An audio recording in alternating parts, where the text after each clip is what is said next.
just gonna get the fire on. All right, so I'm gonna tell you what we're doing here. This is the crunchy component of one of the small desserts we're doing tonight. So we're doing a white chocolate sake cream. So you have something that's fatty and something that's full body and floral. We're using Junmai sake from Japan. That's gonna be accompanied with shiso gelée, which is gonna be herbaceous. Shiso's Japanese mint.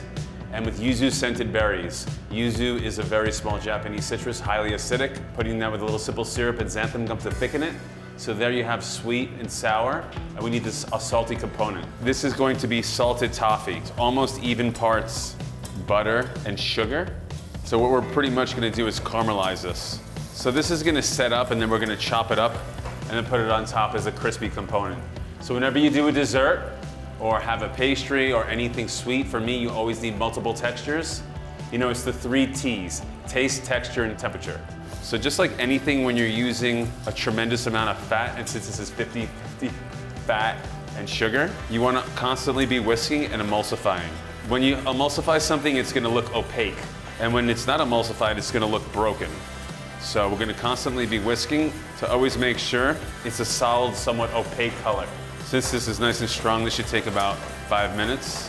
So what we have in here, like I said, is just butter, sugar, and a little glucose. And what we have in that small container there is our salt and baking soda.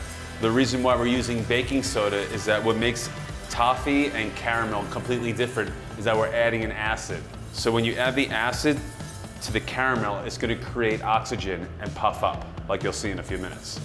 And that's gonna give it a different crunchy texture. As you can see in here, you guys could take a little peek. It's nice and opaque. It's not separated at all. It's gonna start caramelizing.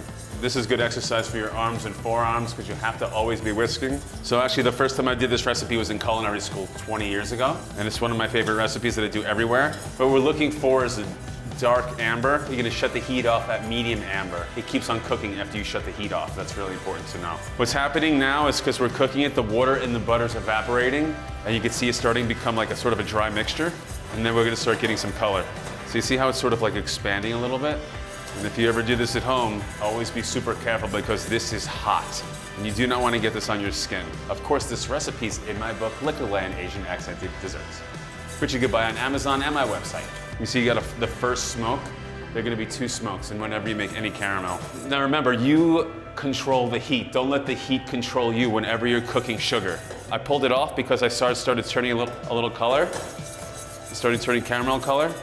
So I want to pull it off so a little deeper in amber slowly. If it goes too fast, you're going to burn it. And if you burn it, it's going to be a disaster in your house, believe me. Because that was so hot. Now actually we're pretty close to the color we want. Do you see that it's like, I don't know if the light's in here, it's amber caramel. See that? We're just going to keep on whisking and let it cool it down a little bit. Then this is the baking soda and salt. We're going to add this in last. Okay. Then whisk fast. And then I'm gonna pour it out.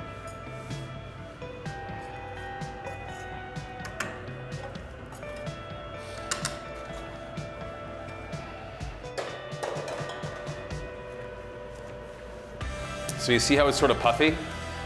That's because of the baking soda, because there's oxygen caught inside there. Just, you can tap it, you see it'll deflate a little bit. So this, we're actually just gonna let get hard in about 15 minutes. Then we're gonna chop it up and it's gonna be super crispy. So we're gonna actually put this outside on the cold table so it cools down fast so you can see it quick. So follow me. So you're gonna let that cool down, then we're just gonna chop it up, and that's your salted toffee. You could already see the edges firming up a little actually. That's good. We'll chop that up soon.